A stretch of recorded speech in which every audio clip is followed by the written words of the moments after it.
अस्सलाम वालेकुम नाज़रीन, कैसे हैं आप सब लोग। नाज़रीन, मैं आज भी जो आपके सामने वीडियो लेकर आई हूँ ये बेसिक एस्ट्रोलॉजी से ही रिलेटेड है। जैसे कि रोशनी है रास्ता के नाम से जो है वो मैंने अपनी एक सीरीज़ बनाने का सोचा है, जिसके मैं बेसिक एस्ट्रोलॉजी के थोड़े कंसेप्ट जो हैं वो शेयर करूँगी। तो आज ही मैं एक ऐसा ही सब्जेक्ट लेकर जो है आपकी खिदमत में हाजिर हुई हूँ। आज मैं बात करूंगी natural malefic, natural benefic, functional benefic planets के बारे में। नाज़रीन, हमारे जो प्लैनेट्स हैं, ठीक है, जिनको कि हमें वैसे तो असूलन ग्रह कहना चाहिए, क्योंकि प्लैनेट्स के लिए जो है वो ग्रह का जो है वो लफ्ज़ इस्तेमाल हुआ है। तो हमारे जो शनि है, राहु है, केतु है, वेनिंग मून है, ठीक है, और सन है। सन को भी इसमें लिया गया है। These are the natural malefic planets, इनको नेचुरल मेलिफिक समझा गया है। और नेचुरल बेनिफिक जो है वो किन प्लैनेट्स को समझा गया है, जिसमें कि जुपिटर है, जिसमें वीनस है, और जिसमें कि वैक्सिंग मून है। इनको जो है वो नेचुरल बेनिफिक प्लैनेट कहा जाता है। अब इसमें मरकरी आता है, तो मरकरी जो है वो न्यूट्रल रोल प्ले करता है, क्योंकि मरकरी जो है वो जिस प्लैनेट के साथ बैठता है वो उसी की डिस्पोजिशन इख्तियार कर लेता है और उसी के अकॉर्डिंग उसकी वर्किंग होती है। नाज़रीन, अब कुछ प्लैनेट्स ऐसे यही प्लैनेट्स हैं, ठीक है, लेकिन इनकी जो फंक्शनिंग है वो असेंडेंट्स के हिसाब से, जो हमारे असेंडेंट हैं, ठीक है, उनके हिसाब से और प्लैनेटरी रूलर के हिसाब से फंक्शनल मैलेफिक और फंक्शनल बेनिफिक हो जाती है। अब जैसे कि अगर हम इसमें अपेरेंटली देखें तो 1, 5 और 9 जो हाउसेज हैं, ठीक है, उनके अंदर जो प्लैनेट्स होते हैं उनको बेनिफिक कहा जाता है, नहीं वो बेनिफिक समझे जाते हैं। और इस तरह से अगर हम 3, 6 और 11 इन हाउसेस में देखें तो इनमें जो प्लैनेट्स होते हैं उनको जो है मेलिफिक कहा जाता है। 2, 8 और 12 के जो रूलर्स होते हैं, ठीक है, 2, 8 और 12 के जो रूलर होते हैं उनको फंक्शनली न्यूट्रल कहा जाता है। जैसे 4, 7 और 10, ठीक है, ये जो हाउसेस हैं इनमें बैठे जाने वाले जो प्लैनेट्स हैं, अगर वो मेलिफिक हों तो उनका रोल जो है वो बेनिफिक हो जाता है, अगर वो बेनिफिक हों तो उनका रोल मेलिफिक हो जाता है। ये बिल्कुल बेसिक एस्ट्रोलॉजी का कॉन्सेप्ट है। इसके अलावा नाज़रीन कुछ एसेंडेंट्स ऐसे होते हैं, जैसा कि अगर मैं आपको एग्जांपल दूं, जैसे कि लिब्रा असेंडेंट है, ठीक है। लिब्रा असेंडेंट का असेंडेंट रूलिंग जो है वो वीनस है, ठीक है। अब वीनस जो है, जैसे कि लिब्रा असेंडेंट का मैंने एक ब्लैंक चार्ट बनाया है, ठीक है। अब आप देखिए कि लिब्रा असेंडेंट की ये कुंडली है और इसमें जो वीनस है वो 8th हाउस को भी रूल कर रहा है। ओके, वीनस जो है वो असेंडेंट का रूलर है और 8th हाउस को भी रूल कर रहा है। तो ऐसी सूरत हाल में जब असेंडेंट का रूलर, ठीक है, किसी मेलिफिक हाउस को रूल कर रहा हो, तो क्या आप समझते हैं कि उसके रिजल्ट्स नेगेटिव होंगे? नहीं, उसके रिजल्ट्स पॉजिटिव होंगे, क्योंकि वो असेंडेंट का रूलर है।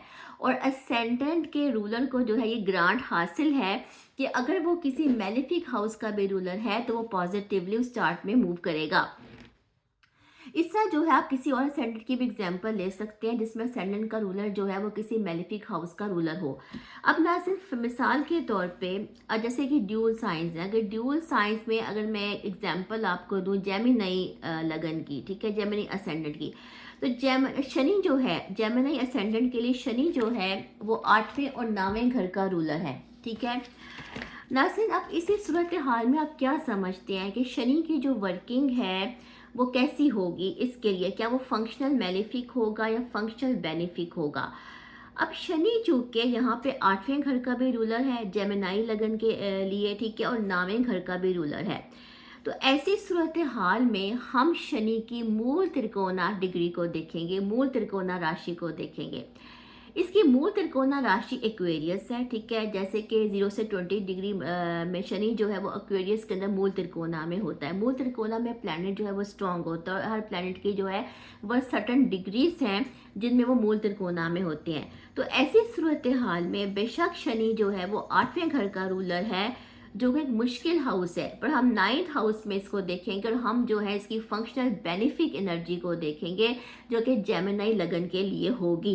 इस तरह ना सिर्फ मुख्तलिफ लगन्स के हिसाब से जो प्लैनेट्स हैं वो फंक्शनली मेलिफिक और फंक्शनली जो है वो बेनिफिक हो जाते हैं। समटाइम्स वो नेचुरल बेनिफिक होते हैं लेकिन वो किसी असेंडेंट के हिसाब से फंक्शनल बेनिफिक हो जाते हैं। इसके अलावा नाज़रीन, वैदिक एस्ट्रोलॉजी में जो है वो दिक्पाला का कंसेप्ट है, यानी कि डायरेक्शनल स्ट्रेंथ, प्लैनेट्स की डायरेक्शनल स्ट्रेंथ। जो कि उनकी डायरेक्शन के हिसाब से होती है।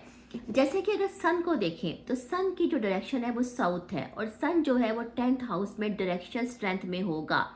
यानी अगर किसी कुंडली में सन जो है वो 10वें घर में होगा तो वो डायरेक्शन स्ट्रेंथ में समझा जाएगा।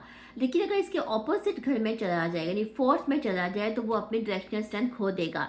इवन के ऐसे प्लैनेट्स के बारे में ये भी कहा जाता है जो डायरेक्शन स्ट्रेंथ में होते हैं कि अगर कोई भी पर्सन अपना घर भी इस डायरेक्शन में लोकेट करता है, रीलोकेट करता है, तो उसको इससे पॉजिटिव एनर्जी जो है वो हासिल होगी।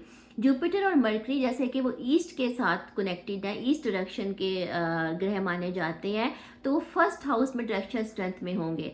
शनि जो है वो वेस्ट के साथ कनेक्टेड है, तो वो 7th हाउस में डायरेक्शन स्ट्रेंथ में होगा।